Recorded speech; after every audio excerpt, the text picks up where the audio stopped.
नमस्ते मेरे प्यारे बच्चों, आप सभी का आपके अपने परिवार लवी एनसीईआरटी क्लासेस में बहुत बहुत स्वागत है। तो बच्चों, अभी तक हमने आपको इस पहले चैप्टर की थ्योरी कुछ पढ़ाई है और कुछ आपको न्यूमेरिकल भी कराए हैं।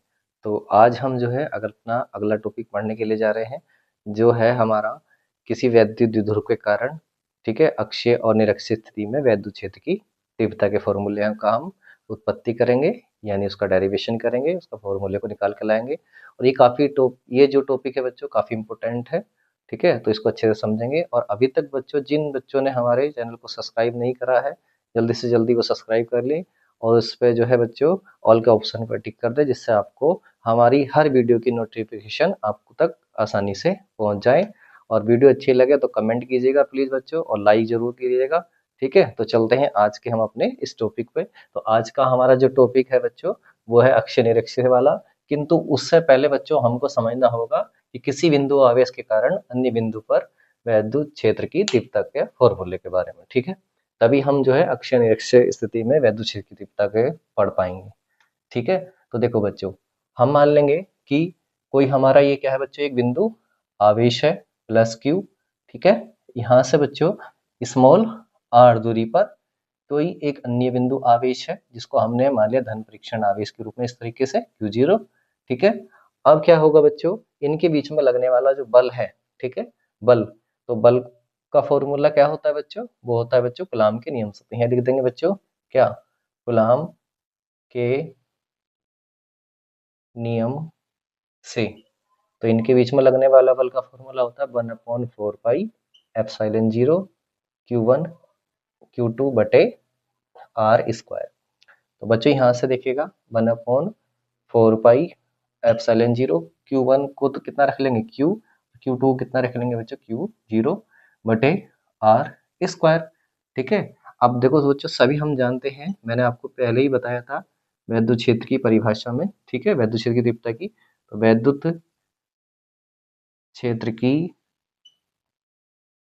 तीव्रता क्या होती है बच्चों, E बराबर F/Q0। तो देखो यहाँ से हम क्या करेंगे बच्चों, यहाँ से हम ऊपर F का मान रख लेंगे। कितना आया बच्चों हमारे पास 1/4 पाई Epsilon 0, कितना आया Q0 बटे आर स्क्वायर, ठीक है। उसके बाद क्या करेंगे बच्चों, Q0 नीचे है हमारा। अब देखिए Q0 से ये वाला Q0 कट गया, बस ओनली क्या बचा हमारे पास 1/4 पाई Epsilon 0 Q बटे आर स्क्वायर। तो ये होता है बच्चों हमारे पास किसी बिंदु आवेश के कारण किसी अन्य बिंदु पर वैद्युत क्षेत्र की तीव्रता का फॉर्मूला, जिसका यूज हम करेंगे बच्चों किसमें, अक्षीय और निरक्षीय स्थिति वाले में, ठीक है। इसको अच्छे से याद रखिएगा कि किसी बिंदु आवेश के कारण किसी अन्य बिंदु पर वैद्युत क्षेत्र की तीव्रता का फॉर्मूला होता है ये, और एक मैंने आपको बताया था परिभाषा में, तो ये होता है वैद्युत क्षेत्र की तीव्रता, ठीक है, अच्छे से। तो अब हम जो है अपना मेन टॉपिक पढ़ने जा रहे हैं, जो काफी इंपॉर्टेंट है, जो अधिकतम हर बार आ ही जाता है, ठीक है। और जिसको अच्छे से आपको तैयार करना है, ये बहुत इंपॉर्टेंट टॉपिक है। और टॉपिक है हमारा कौन सा, वैद्युत द्विध्रुव के कारण अक्षीय स्थिति में वैद्युत क्षेत्र की तीव्रता का सूत्र का निगमन या उत्पत्ति, ठीक है, या डेरिवेशन इसको हम बोलते हैं, ठीक है। तो चलते हैं हम अपने अगले टॉपिक की ओर, है। अब टॉपिक स्टार्ट करने जा रहे हैं वैद्युत ध्रुव के कारण अक्षीय स्थिति में वैद्युत क्षेत्र की तीव्रता, ठीक है। तो इसमें हम लिखेंगे बच्चों क्या, कि माना ए बी, माना क्या, ए और बी एक वैद्युत ध्रुव है, जो प्लस क्यू व माइनस क्यू आवेशों से मिलकर बना है, और जिसके बीच की दूरी कितनी है बच्चों, जिसके बीच की दूरी है 2L। हम द्विध्रुव के बीच की दूरी कितनी मानी थी हमने, 2L, ठीक है। अब द्विध्रुव के एक मध्य बिंदु है बच्चों, द्विध्रुव का क्या है, एक यहाँ पे मध्य बिंदु है, जो है हमारा कितना मान लिया हमने O, द्विध्रुव का एक मध्य बिंदु O से कितनी दूरी पर बच्चों, स्मॉल r दूरी पर है। स्मॉल r दूरी पर हम इधर की साइड मान लेंगे। अक्षीय निरीक्षक का मतलब क्या होता है बच्चों, उसके लेफ्ट या राइट यानी हॉरिजेंटल, ठीक है। और निरीक्षक का मतलब होता है हमारा जो है वर्टिकल ऐसे, और अक्षय का मतलब होता है इस तरीके से। तो हम इस दिशा में क्या मान लेंगे कि बच्चों, कोई बिंदु मान लेंगे कितनी दूरी पर, स्मॉल r दूरी पर कोई क्या है बच्चों, कोई क्या है बिंदु है P है, जिस पर हमें क्या निकालनी है, वैद्युत क्षेत्र की तीव्रता निकालनी है, जिस पर है बच्चों क्या निकालनी है, वैद्युत क्षेत्र की तीव्रता, ठीक है। तो हमने ये मान लिया, देखो इस पे यहाँ पे एक तीव्रता ये हो जाएगी E1, और एक इस पे आएगी, मैं अभी इसके बारे में आपको पूरा अच्छे से बताऊंगा, E2, यहाँ से इसको इस तरीके से भी हम बना सकते हैं सीधा, ठीक है। अब आगे यहाँ तक की दूरी कितनी है थी बच्चों, स्मॉल आर, ठीक है। तो मैं एक बार थ्योरी दोबारा से रिपीट कर रहा हूँ। तो हम लिखेंगे बच्चों थ्योरी में कि माना ए बी एक वैद्युत द्विध्रुव है जो प्लस क्यू व माइनस क्यू से मिलकर बना है, जिसके बीच की दूरी 2l है। द्विध्रुव के मध्य बिंदु O से स्मॉल r दूरी पर अक्षीय स्थिति में कोई क्या है, बिंदु P है, जिस पर हमें वैद्युत क्षेत्र की तीव्रता ज्ञात करनी है, ठीक है। जिस पर हमें क्या करनी है बच्चों, वैद्युत क्षेत्र की तीव्रता ज्ञात करनी है। अब बच्चों वैद्युत क्षेत्र की तीव्रता के लिए देखो हमें क्या करना होता है, ठीक है। अब देखो हमारे पास आवेश ये भी है, ये भी है, आवेश बराबर होते हैं, बस प्रकृति में अलग अलग है इनका, ठीक है। एक प्लस का एक माइनस का, उस समय मतलब नहीं होता है इसमें, क्योंकि हमें ये सदिश राशि होती है, ठीक है। तो इसमें जो है केवल हमें आवेश का मान चाहिए होता है। तो आवेश इस पे भी क्यू है, इस पे भी क्यू है। और अब अभी मैंने आपको बताया वैद्युत क्षेत्र की तीव्रता कितनी होती है, 1/4 पाई एप्सिलॉन 0 कितना, क्यू बटे आर स्क्वायर। अगर बच्चों हम इसके करंट निकाल लेंगे, एक इस वाले के कारण, तो इस पे जो है इसकी वैद्युत क्षेत्र की तीव्रता E1 होगी, उस साइड में इसकी दिशा होगी, और इसके करंट निकाल लेंगे तो होगी E2, ठीक है। तो हमें केवल देखो यहाँ से ये भी दोनों के लिए सेम रहेगा, दोनों के लिए ये भी सेम रहेगा, तो केवल क्या बदलेगा बच्चों, हमारी बीच की दूरी। तो हमें पहले बीच की दूरी को यहाँ से एडजस्ट करना पड़ेगा, अच्छे से निकालना पड़ेगा किस की प्लस क्यू से कितनी दूरी है और माइनस क्यू से कितनी दूरी है, ठीक है। तो देखिएगा मैं आपको नहीं बताता हूँ। तो देखिए बच्चों, जब हमारा ये पूरा कितना है बच्चों, कितना है 2l है, तो हमारे पास आधा कितना होगा l, और इधर का भी आधा कितना होगा l। अब यहाँ से देखो ए बिंदु से, ए बिंदु से कहाँ तक की दूरी बच्चों, यहाँ तक की दूरी कितनी होगी, देखिएगा। अब देखिए पूरी कितनी है, यहाँ से लेकर यहाँ तक की है r, और इतनी है l। अगर हम पूरी में से इधर वाली घटा देंगे तो हमारे पास इस साइड की बच जाएगी। तो इस साइड की कितनी बचेगी बच्चों, r माइनस का l। समझ में आ गया होगा सभी को अच्छे से, ठीक है। अब इसी प्रकार से हमें यहाँ से चाहिए दूरी यहाँ तक की। तो देखो बच्चों यहाँ से यहाँ तक की दूरी कितनी है r, तो यहाँ से यहाँ तक की है कितनी l। तो अब दोनों में हम क्या कर देंगे बच्चों, यहाँ से लेकर यहाँ तक की दूरी क्या कर देंगे, जोड़ देंगे। तो हमारे पास b से लेकर p तक की दूरी कितनी हो जाएगी, r प्लस l, ठीक है। यहाँ तक का बनाना बस, ये इसको यहाँ तक और इसको यहाँ तक और इसको यहाँ तक, ये ध्यान रखना, अच्छे से डायग्राम बनाना साफ सुथरा जैसे मैंने आपको बनाया है, ठीक है। अब बस हमको क्या करना है, अलग अलग वैद्युत क्षेत्र की क्या निकालनी है बच्चों, इसमें तीव्रता निकालनी है। तो सबसे पहले लिखेंगे क्या, प्लस क्यू आवेश के कारण बिंदु P पर वैद्युत क्षेत्र की तीव्रता, ठीक है।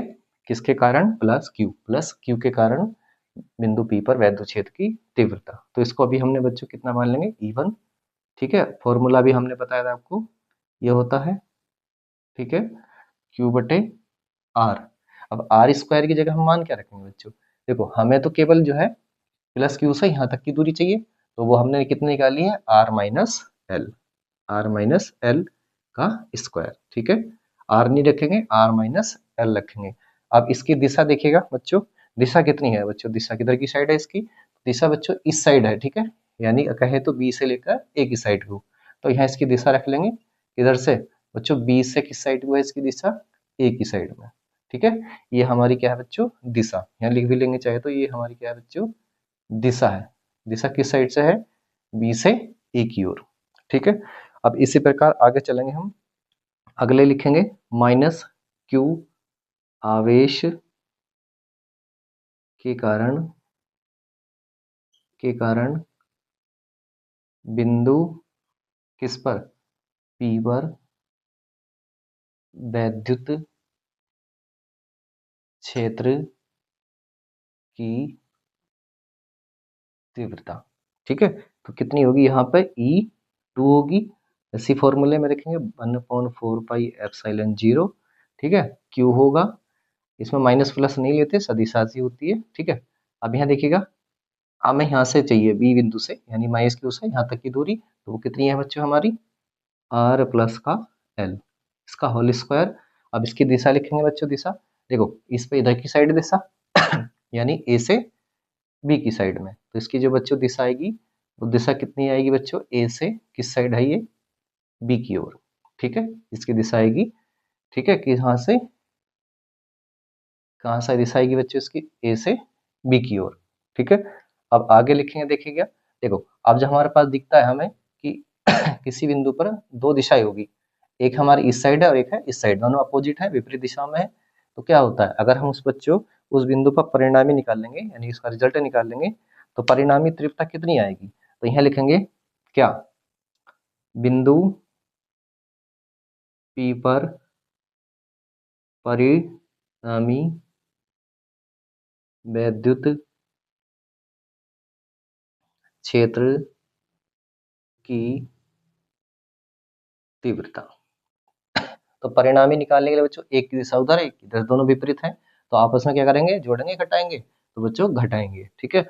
तो इस पर परिणामी वैद्युत क्षेत्र की तीव्रता निकालने के लिए हम दोनों तीव्रताओं को घटा देंगे, इस तरीके से मैंने E1 माइनस कितना ले लिया, E2 ले लिया, ठीक है। अब इनके मान रख देंगे सबको हम ऐसे करके, ठीक है। तो इसके हम मान रख देंगे, कितना रखेंगे, E1 का मान 1/4 पाई एप्सिलॉन 0 क्यू बटे आर माइनस एल का स्क्वायर, माइनस लगाएंगे 1/4 पाई एप्सिलॉन 0 क्यू बटे आर प्लस का एल का होल स्क्वायर, ठीक है। अब आगे चलते हैं हम इसमें तो आगे बच्चों क्या करेंगे, देखिएगा यहाँ से ये भी कॉमन है, यह भी कॉमन, जो जो कॉमन है उसको क्या कर लेंगे बच्चों, बाहर निकाल लेंगे। तो यहाँ से हम क्या करेंगे, ई बराबर, और यहाँ से क्या क्या बाहर निकल रहा है, 1/4 पाई एप्सिलॉन 0, और क्या निकल रहा है, क्यू, अंदर कितना रह गया, आर माइनस एल का होल स्क्वायर, माइनस कितना करेंगे, आर प्लस एल का होल स्क्वायर, ये हम इस ब्रैकेट में लिख लेंगे, ठीक है। अब सभी बच्चों को देखो पता होगा, एलसीएम लेना आता होगा, क्या लेंगे इसका एलसीएम, ठीक है, दोनों की आपस में क्या करके ले लेंगे बच्चों, गुणा करके ले लेंगे, ठीक है, इन दोनों की आपस में गुणा करके ले लेंगे, तो आर माइनस एल का स्क्वायर, आर प्लस एल का स्क्वायर, अब ये वाला इधर चला जाएगा और ये वाला इधर, तो यहाँ लिखेंगे आर प्लस एल का square minus R minus L का स्क्वायर, ठीक है, यहाँ से। अब आगे वैसे ये तो ऐसे ही चलता रहेगा, जो हमारा 1/4 पाई एप्सिलॉन 0 क्यू, यहाँ से देखिए क्या करेंगे बच्चों, अब आप सबको पता होगा क्या, ए प्लस बी का होल स्क्वायर का फॉर्मूला याद होगा, और ए माइनस बी का, ठीक है, यह तो आपका याद होगा, तो ए की जगह समझ लीजिएगा आर और बी की समझ लीजिएगा एल, ठीक है, इस तरीके से हम लगाएंगे, तो क्या होता है, आर स्क्वायर आएगा प्लस एल स्क्वायर आएगा प्लस 2RL आएगा, माइनस लगाएंगे, अब माइनस जब लग जाता है तो बच्चों अंदर के सारे चिन्ह क्या हो जाते हैं, बदल जाते हैं। अब यहाँ देखो ये आना तो था प्लस का आर स्क्वायर और आ गया माइनस का, ऐसे देखो यहाँ पे ये प्लस का आना था तो ये भी हो जाएगा माइनस का, ये अंदर आना था माइनस का तो ये हो जाएगा प्लस का 2RL, ठीक है बच्चों, अच्छे से समझ में आया होगा। अब आपस में देखिएगा, देखो इन दोनों को क्या लिखेंगे, मैं देखो इनको अलग अलग लिखा हुआ, मैं इनको एक साथ स्क्वायर के अंदर ऐसे लिख सकता हूँ, आर माइनस एल, ठीक है, और आर प्लस एल, और इसका बच्चों इसमें ये मंजिला ब्रैकेट लगा देंगे, इसका कर देंगे होल स्क्वायर, मैंने दोनों को एक साथ स्क्वायर के अंदर लिख लिया, ठीक है। 1/4 पाई एप्सिलॉन 0, ये बाहर चल रहा है, ऐसे चलता रहेगा, इधर हमारा ई चल रहा है, यहाँ देखिएगा बच्चों, ये हमारा कट गया, ये भी कट गया, ये भी कट गया, पर कितना बचा, 4RL, नीचे देखिएगा बच्चों, आप सब जानते होंगे क्या, मैं इधर लिख देता हूँ, अगर कितना ए प्लस बी, यानी एक प्लस का हो और एक क्या हो बच्चों माइनस का, तो क्या बनता है, ए स्क्वायर माइनस का बी स्क्वायर, ठीक है, ए स्क्वायर माइनस का बी स्क्वायर, तो देखिए अब इनको स्क्वायर करेंगे तो क्या आ जाएगा, आर स्क्वायर माइनस का एल स्क्वायर, और इसके ऊपर क्या चढ़ा हुआ बच्चों, होल स्क्वायर, तो हमारा ये बन के आ गया, इसको मैं थोड़ा उधर लिख देता हूँ, ठीक है, आर स्क्वायर, यह आएगा बच्चों हमारा, ऐसे करके लिख देता हूँ थोड़ा सा इधर फॉर्मूला, कितना, ए प्लस का बी और गुणा में ए माइनस का बी, तो बन जाएगा ए स्क्वायर माइनस बी स्क्वायर, ये फॉर्मूला होता है बस हमारा, ठीक है, जिसको हमने यहाँ यूज करा, आपको सबको पता होगा। अब चलिएगा देखो बच्चों, अब हमारा यहाँ तक आ गया, अब सभी को पता होगा बच्चों, इसको थोड़ा सा हम अलग तरीके से लिख लेंगे, 1/4 पाई एप्सिलॉन 0, ये क्यू हो गया, इसको चार को हम तोड़ कर लिख लेंगे बच्चों, ठीक है, दो बाहर ले लिया मैंने, इस क्यू को भी अंदर ले गया मैं, तो बच्चों लिखूंगा कितना, क्यू इंटू 2L, इसको मैंने एक साथ लिख लिया, अगुणा कितना बचे बचे यहाँ से r। मैंने इस तरीके से इस q को और इस 4 को हमने तोड़ के लिख लिया, तो 2l के साथ लिख लिया और बटे r बचे r जो बचे इधर लिख दिया हमने r स्क्वायर माइनस का l स्क्वायर इसका कर दिया होल स्क्वायर। यहाँ से देखते रहिएगा, ठीक है। अब ये देखो हमें पता है चूंकि जो वैद्युत द्विध्रुव आघूर्ण होता है P बराबर कितना होता है Q इंटू 2l। P बराबर कितना होता है Q इंटू 2l, तो उसका मान हम यहाँ रख देंगे। तो बच्चों E बराबर कितना जाएगा 1/4 पाई एप्सिलॉन 0 और यहाँ पर कितना रखेंगे 2 गुणा P गुणा R और बटे कितना करेंगे R square minus L square इसका कर देंगे होल स्क्वायर, ठीक है, होल स्क्वायर। अब यहाँ से बच्चों एक चीज लिखेगा, हम लिखेंगे चूंकि, ठीक है, चूंकि जो बच्चों देखिएगा ये वाली जो दूरी होती है बहुत कम होती है और ये वाली दूरी बहुत अधिक होती है, तो इसमें हम क्या करते हैं बच्चों, जो हमारे पास L का मान आता है वो छोटा होता है किससे R से, तो लिखेंगे चूंकि जो L है वो बच्चों छोटा है किससे R से, तो तब जो है बच्चों क्या होगा जो L स्क्वायर है वो तो और भी ज्यादा छोटा होगा किससे R स्क्वायर से, अतः किसको हम L स्क्वायर को क्या मान लेते हैं नगण्य मान लेते हैं, यानी 0 मान लेते हैं, नगण्य करने पर 0 मान लेंगे हम इसको। तो यहाँ से हमारे पास बच्चों E बराबर कितना बचेगा 1/4 पाई एप्सिलॉन 0, इधर कितना चल गया 2p गुणा r और यहाँ पे देखो क्या है हमारे पास, इसको 0 मान लेंगे तो ये r की पावर कितनी आ जाएगी 4, r की पावर कितनी आ जाएगी 4, एक पावर से इसकी पावर कट जाएगी। तो बच्चों E बराबर कितना बचेगा 1/4 पाई एप्सिलॉन 0, ये कितना हो गया 2p बट्टे r की पावर 3, ठीक है। तो अच्छे से समझ में आया होगा बच्चों, और यही है फॉर्मूला है हमारा बच्चों वैद्युत द्विध्रुव के कारण अक्षीय स्थिति में वैद्युत क्षेत्र की तीव्रता का फॉर्मूला, ठीक है। अच्छे से समझ में आ गया होगा। अब किसी को समस्या नहीं हो तो बच्चों वो जो है कमेंट में लिख दीजिएगा कि हम कहाँ समझ में नहीं आया, मैं आपको बता दूंगा। आगे जो है मैं आपको बताता हूँ बच्चों इसकी दिशा, एक सदिश राशि होती है, तो बच्चों इसकी जो दिशा होती है वो इस द्विध्रुव की अक्ष के अनुदिश, इस द्विध्रुव की अक्ष के अनुदिश किधर से ऋणावेश से धनावेश की ओर इसकी क्या होती है बच्चों दिशा होती है, ठीक है बच्चों, अच्छे से समझ में आया होगा। अब हम अगला टॉपिक पे चलते हैं अपने, ठीक है, इसी का दूसरा टॉपिक है वैद्युत ध्रुव के कारण किसमें, ये तो था अक्षीय का, अब पढ़ेंगे निरक्षीय स्थिति में वैद्युत क्षेत्र की तीव्रता के बारे में, ठीक है। अब अपना हम जो है निरक्षीय वाला आर्टिकल करेंगे, ठीक है। तो इसमें बच्चों हम क्या लिखेंगे देखिएगा, सबसे पहले लिखेंगे बच्चों हम क्या कि माना ए बी एक वैद्युत ध्रुव है जो प्लस क्यू व माइनस क्यू से मिलकर बना है, जिसके बीच की दूरी कितनी है 12 है। तो वैसे ही लिखेंगे जैसे अभी हमने पीछे लिखा था कि माना क्या है, माना यहाँ से क्या कर लेंगे ये बच्चों, ये हो जाएगा हमारे पास ए, ये हो जाएगा बी। माना ए बी एक वैद्युत ध्रुव है जो किससे, जो प्लस क्यू और माइनस क्यू से मिलकर बना है, जिनके बीच की दूरी बच्चों कितनी मान लेंगे, यहाँ से मान लेंगे हम कितनी दूरी मान लेंगे, यहाँ से लेकर के यहाँ तक की 2l है, ठीक है। अब लिखेंगे द्विध्रुव के मध्य बिंदु, द्विध्रुव क्या है ये, इसका मध्य बिंदु यहाँ हम कहीं मान लेंगे O से स्मॉल कितनी दूरी पर बच्चों r दूरी पर, और कौन सी स्थिति में बच्चों निरक्षीय स्थिति में, जैसे करके निरक्षीय ऊपर या नीचे होती है, हमने ऊपर की साइड मान लिया। तो निरक्षीय स्थिति में कोई बिंदु क्या है बच्चों यहाँ पे हमारा P है जिस पर वैद्युत क्षेत्र की तीव्रता हमें क्या करनी है बच्चों ज्ञात करनी है, ठीक है। यहाँ से यहाँ तक की दूरी इसको पूरा ऐसे ही बना लेंगे,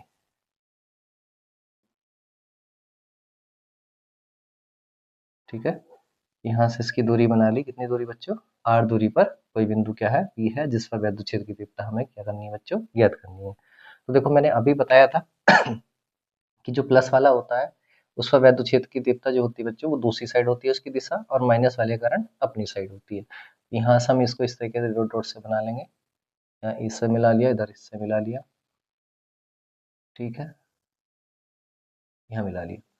अब देखो इसके कारण वैद्युत क्षेत्र की तीव्रता होगी वो उस साइड होगी, ठीक है, इस साइड से, इसको यहाँ हो जाएगा E1, और इसके कारण जो होगी बच्चों वो इस साइड होगी, यानी कि इस साइड, यहाँ कर लेंगे कितना बच्चों E2, ठीक है।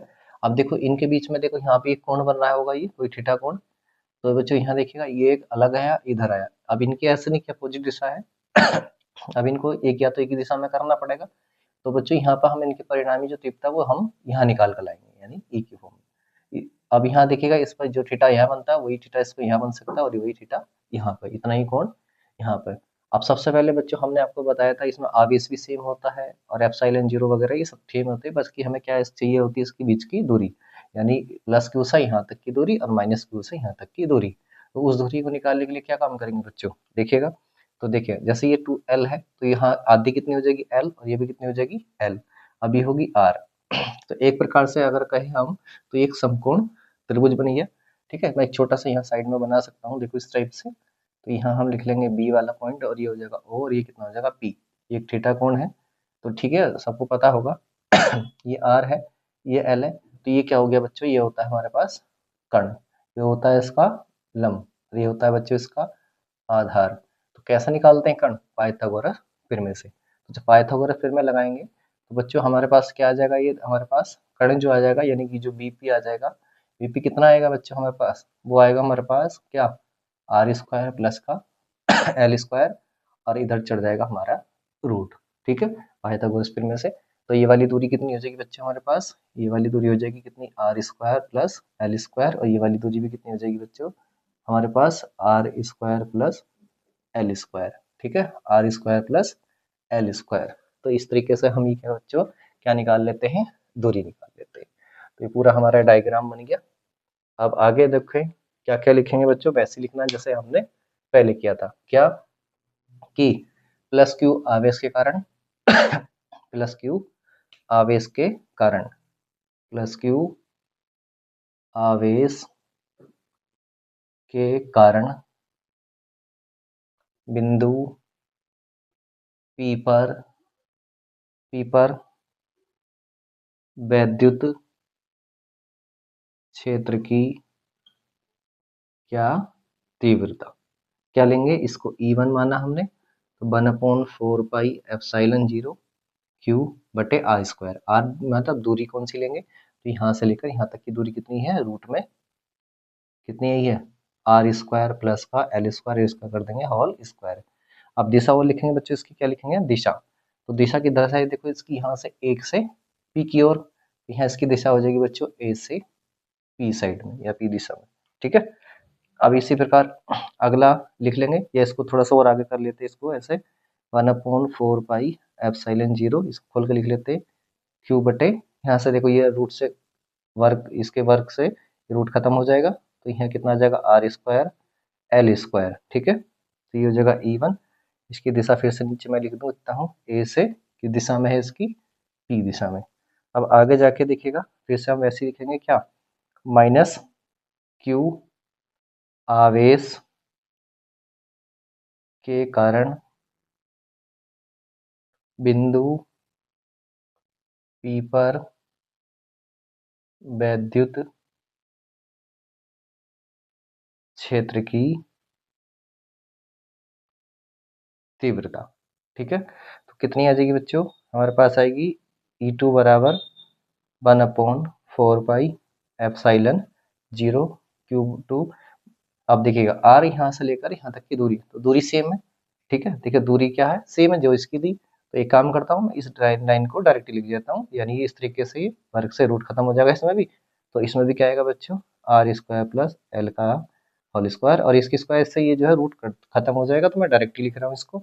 अब इसकी दिशा देखिएगा पी से किधर की ओर है, बी की ओर। तो पी से किधर की ओर है बच्चों इसकी दिशा, बी की ओर। अब आगे चलते हैं। अब देखो बच्चों हमने E1 निकाल लिया, E2 निकाल लिया, अब हमें चाहिए बच्चों इसकी क्या, परिणामी वैद्युत क्षेत्र की तीव्रता। तो वो इस साइड निकालेंगे हम। ठीक है, किस साइड निकालेंगे, इस साइड। और इस साइड तो हमारा कुछ भी नहीं है, एक धर है, एक धर एक कोण पे बने हुए हैं। तो क्या काम करेंगे बच्चों, हम इसको जो है एक और डायग्राम बनाएंगे, मैं आपको बताता हूँ। ठीक है, अब यहाँ देखिएगा हम यहाँ से इतना हिस्से को ले लेंगे। ठीक है, यहाँ से मैंने इस तरीके से ले लिया, ये हमारा जो है परिणामी वैद्युत क्षेत्र की तीव्रता E आ गई। सही है, यहाँ हम निकाल लेंगे यानी E का मान। तो देखिएगा यहाँ पे एक बिंदु हमने कितना मान लिया P, इस साइड में ये किसी कोण पे हमारा गया हुआ है। ठीक है, कितना E1, और एक यहाँ से ये गया हुआ कौन सा, E2। सही है, तो बच्चों अब हम क्या करेंगे, इस वाली वैद्युत क्षेत्र की तीव्रता को और ये वैद्युत क्षेत्र की तीव्रता को हम इनके घटकों में यानी कि इसके कंपोनेंटों में तोड़ लेंगे। तो घटकों में तोड़ने के लिए एक होता है हमारा क्षैतिज घटक और एक होता है ऊर्ध्वाधर घटक। तो जो क्षैतिज घटक होता है बच्चों उसको हम cos के रूप में लिखते हैं, जो ऊर्ध्वाधर घटक होता है उसको हम sin थीटा के रूप में लिखते हैं। ठीक है, तो यहाँ पर थीटा कौन बना, ये भी एक प्रकार से थीटा कौन बना रहे था, देखो यहाँ पर ये सब। तो यहाँ देखिएगा, तो देखिए मैंने आपको बताया जब इसके घटक को तोड़ेंगे किसके, E1 के, तो यहाँ पर बच्चों आएगा E1 sin थीटा, ये इसका ऊर्ध्वाधर घटक है। इस वाले का ऊर्ध्वाधर घटक आएगा कितना, E2 sin थीटा। अब इसका जो है क्षैतिज घटक कितना आएगा बच्चों, E1 कितना आ जाएगा, cos थीटा। और इस वाले का कितना आएगा बच्चों, यहाँ लिख लेंगे हमें नीचे E2 cos थीटा। तो इस प्रकार से बच्चों हमको देखो एक ही साइड में दोनों त्रिभुजाएं मिल जाएंगी घटकों के रूप में, ये वाली। अब यहाँ देखिए बच्चों, ये जो है सेम है, E1 का मान भी देखो कितना है, सेम है ये वाला, और E2 का भी सेम है, ये भी सेम है, ये भी सेम है, ये भी सेम है, ये भी सेम है। एक उधर है ऊपर की ओर, एक नीचे की ओर है। जब दोनों ही अलग अलग दिशाओं में जा रहे हैं तो क्या होता है बच्चों, ये घट जाते हैं। तो जिसके कारण से हम कहेंगे कि ये वाला जो घटक है और ये वाला घटक है आपस में क्या हो जाएंगे, निरस्त हो जाएंगे, यानी कैंसिल हो जाएंगे। अब ये वाले घटक देखो, ये वाले E1 cos theta, E2 cos theta, ये भी सेम, ये भी सेम, तो दोनों एक साइड में है और क्या हो जाएंगे बच्चों, ये जुड़ जाएंगे। तो इस तरीके से हम बिंदु P पर क्या निकाल लेंगे, परिणामी वैद्युत क्षेत्र की तीव्रता हम क्या कर लेंगे बच्चों, ज्ञात करेंगे। ठीक है, तो यहाँ लिखेंगे अतः बिंदु P पर वैद्युत क्षेत्र की, अतः बिंदु P पर परिणामी वैद्युत क्षेत्र की तीव्रता कितनी होगी बच्चों, वो होगी E बराबर कौन से वाले, ये वाले को हम क्या करेंगे, जोड़ देंगे, क्योंकि एक ही दिशा में है। तो E1 cos theta plus E2 cos theta. ठीक है, अब देखो यहाँ से E1 का मान निकलो और E2 का मान। तो E1 का मान बच्चों ये है हमारे पास, कितना है, 1/4 पाई एप्सिलॉन 0 Q बटे R स्क्वायर L स्क्वायर। ठीक है, उसके बाद जो है क्या बचा, cos थीटा प्लस ऐसे ही दूसरे का मान रखिएगा 1/4 पाई एप्सिलॉन 0 Q बटे R square plus L square और cos थीटा। अब देखिएगा ये भी सेम है, वो भी सेम है, तो दोनों आपस में जुड़कर डबल हो जाएंगे। ठीक है, तो यहाँ लिखेंगे 1/4 पाई एप्सिलॉन 0 Q बटे R स्क्वायर प्लस का L स्क्वायर और कितना आ जाएगा cos थीटा। अब इसको डबल के फॉर्म में या तो ऐसे लिख लीजिएगा, कितना 2Q लगा लेंगे, यहाँ 2 लगा लेंगे बाहर। ठीक है, cos थीटा, ये डबल हो गया, एक ये था एक ये था। अब इसके बाद आगे क्या करेगा बच्चों, अब देखो बच्चों हमें जो है यहाँ से थीटा तो चाहिए नहीं, यानी cos थीटा नहीं चाहिए, तो यहाँ से हमें cos थीटा का मान रखना पड़ेगा। ठीक है, अब देखो मैं आपसे बताता हूँ, जैसे मैंने अभी आपको एक त्रिभुज बनाया था यहाँ पे ये वाला, तो वैसे ही अगर हम बात करें इस वाले, यहाँ आइएगा कौन से त्रिभुज में, BOP में। ठीक है, तो इसमें देखो क्या होता है बच्चों, ये समकोण त्रिभुज है और समकोण त्रिभुज में ये हमारे होते हैं साइन cos थीटा वगैरह। तो यहाँ से देखो हम cos थीटा का मान कितना निकाल कर लाएंगे, तो cos थीटा बच्चों क्या होता है, आधार बटे कर्ण। क्या होता है, आधार बटे कर्ण। तो देखिएगा बच्चों इसका आधार इस वाले त्रिभुज में देखिएगा, आधार कितना है इसका, L कितना है, L, और कर्ण कितना है बच्चों इसका, ये वाला, चाहे इधर लगा लीजिए इधर। तो कर्ण है इसका बच्चों रूट में R स्क्वायर प्लस का L स्क्वायर। ठीक है, ये cos थीटा का मान अब यहाँ रख देंगे, तो यहाँ लिखेंगे अतः, तो E बराबर ये 2 बाहर चल रहा है। ठीक है, ये जो है बाहर चल रहा है 1/4 पाई एप्सिलॉन 0 Q, ये कितना हो जाएगा R स्क्वायर L स्क्वायर और यहाँ गुणा L बटे कितना रूट। अब देखो बच्चों रूट का मतलब क्या होता है, रूट का मतलब होता है उसकी पावर कितनी, बताओ, उसकी पावर होती है बच्चों कितनी, 1/2। ठीक है, जहाँ पर रूट होता है उसकी मतलब होता है 1/2। तो हम इसको यहाँ पावर के रूप में ही मैं लिख रहा हूँ direct, R square plus L square और इसका 1/2, तो ये हमारे पास हो गया। ठीक है, अब आगे चलते हैं, इधर आ जाइए।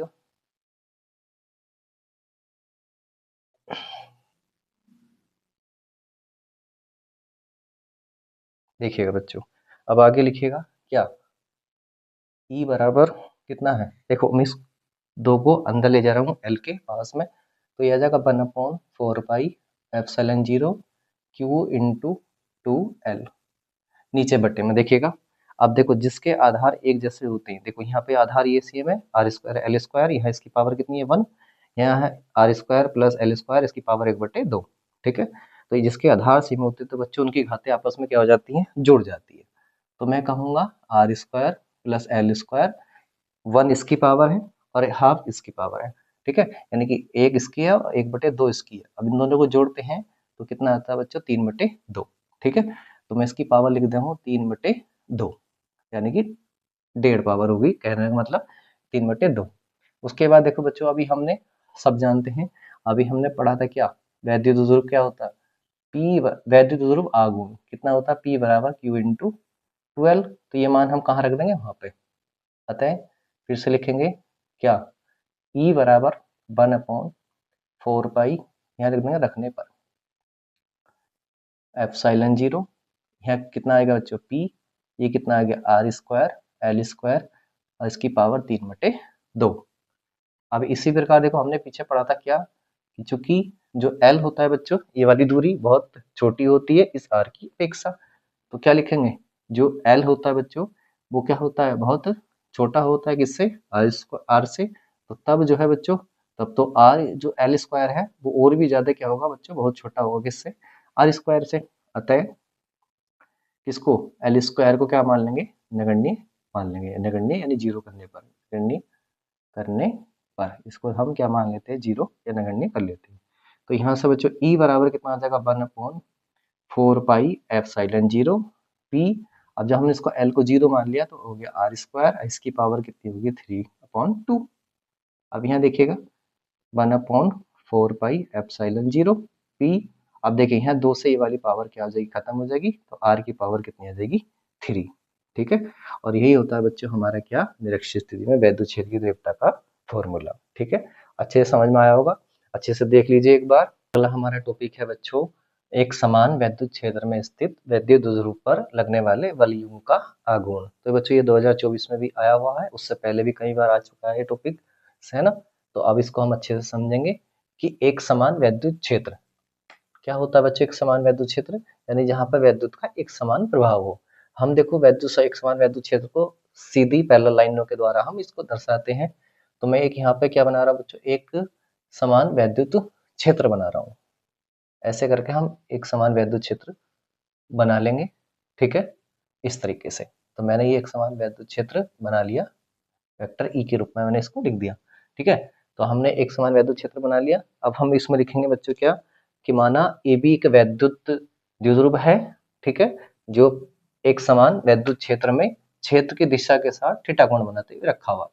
तो मैं ऐसे देखो लिख रहा हूँ यहाँ पे कि ए बी क्या बच्चों, क्या ए बी, ठीक है। क्या लिखेंगे बच्चों, ए बी, ए और बी एक वैद्युत ध्रुव है जो किससे मिलकर बना हो, वैसे प्लस क्यू, और यहीं पर जैसे अभी हर बार लिख रहे हैं हम क्या, माइनस क्यू। और इसके बीच की दूरी कितनी मानते हैं बच्चों हम, यहाँ से यहाँ तक की कितनी, 2L। यहाँ से यहाँ तक यानी पूरी यहाँ तक की मानते हैं, मैंने यहाँ पर कम लिखा है, यहाँ तक की पूरी दूरी कितनी मानते हैं हम, कितनी, 2L, ठीक है। ये है, और ये कैसा रखा बच्चों, एक समान वैद्युत क्षेत्र में, और क्षेत्र के साथ कितने कोण पर रखा हुआ है बच्चों, ये थीटा कोण पर रखा हुआ। इसको अगर मैं यहाँ से आगे लाइन डॉट डॉट खींचूं तो यह कितने कोण पर रखा हुआ बच्चों, थीटा कोण पर।